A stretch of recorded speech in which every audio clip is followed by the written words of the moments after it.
मेहनत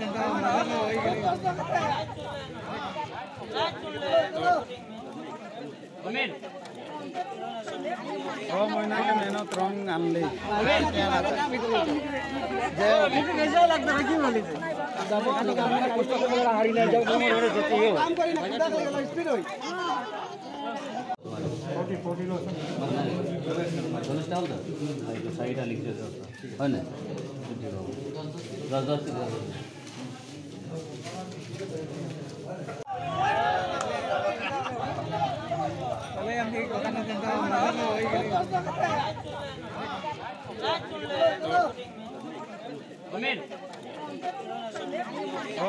मेहनत रंग आनली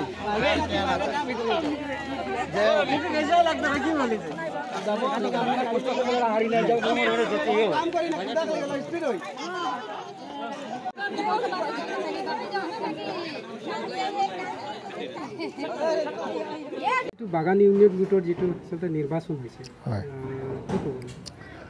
পোনপ্ৰথমে মই সাংবাদিক বন্ধুদেৱক মোৰ আন্তৰিক শ্ৰদ্ধা আৰু নমস্কাৰ জ্ঞাপন কৰিছোঁ। আজি আমাৰ অসম চাহ মজদুৰ সংঘ টাউকাক ইউনিটৰ যি বাৰ্ষিক মানে আপোনাৰ অধিৱেশন হয়, কিন্তু এইটো ইমাৰ্জেঞ্চি মতে মানে ততাতৈয়াকৈ আমাৰ ইলেকশ্যন প্ৰক্ৰিয়াৰে তেওঁলোকৰ আজিৰ এই কাৰ্যসূচী চলি আছে, ভোটদান কাৰ্যসূচী। গতিকে আমাৰ মাজত আমাৰ টাউকাক চাহ বাগিচাৰে অসম চাহ মজদুৰ সংঘৰ আমাৰ ভাই বন্ধুসকলে প্ৰতিযোগিতাত অংশগ্ৰহণ কৰিছে।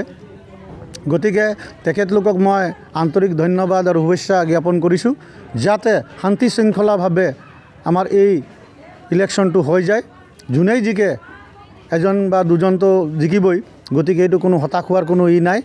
আৰু সবেই সমিল মিলেৰে যাতে কোনো বিশৃংখলা সৃষ্টি নকৰাকৈ যাতে আমাৰ এই মানে ইলেকশ্যন কাৰ্যসূচীটো পাৰ হয়, তাৰ কাৰণে মই সবকে অনুৰোধ জনাইছোঁ। আৰু আমি দেখিবলৈ পাইছোঁ যে আমাৰ যিকেইজন প্ৰতিদ্বন্দ্বী ইয়াত যোগদান কৰিছে, তেখেতলোকৰ মাজত সকলোৰে মাজত যিটো মিলাপ্ৰীতি বা যিটো একতা আমি খুব ভাল পাইছোঁ। আৰু যাতে অদূৰ ভৱিষ্যতেও তেনেকুৱা ধৰণে তেখেতলোকে সমাজৰ কাম কৰি থৈ যাব বুলি আমি আশাবাদী। আৰু যোনেই জিকিব আমি তেখেতলোককো সন্মান যাচিছোঁ। আৰু যিবিলাকে প্ৰত্যাশী মানে ফল লাভ নকৰিব, তেখেতলোককো আমি মানে শলাগিছোঁ।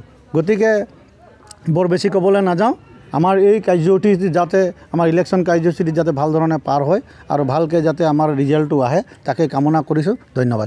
চাহ মজদুৰ সংঘৰ যিটো আপোনালোকে ইউনিট হয়, সভাপতি পদৰ বাবে কেইজন প্ৰাৰ্থী আছে? সভাপতি পদৰ বাবে আমাৰ 6জন প্ৰাৰ্থী আছে আৰু সম্পাদকৰ বাবে 7জন প্ৰাৰ্থী আছে। গতিকে ৰাইজে যি ভাবিব আৰু আমি ৰাইজক কৈছোঁ, আপোনালোকে ৰাইজে নিৰ্বাচন কৰিব।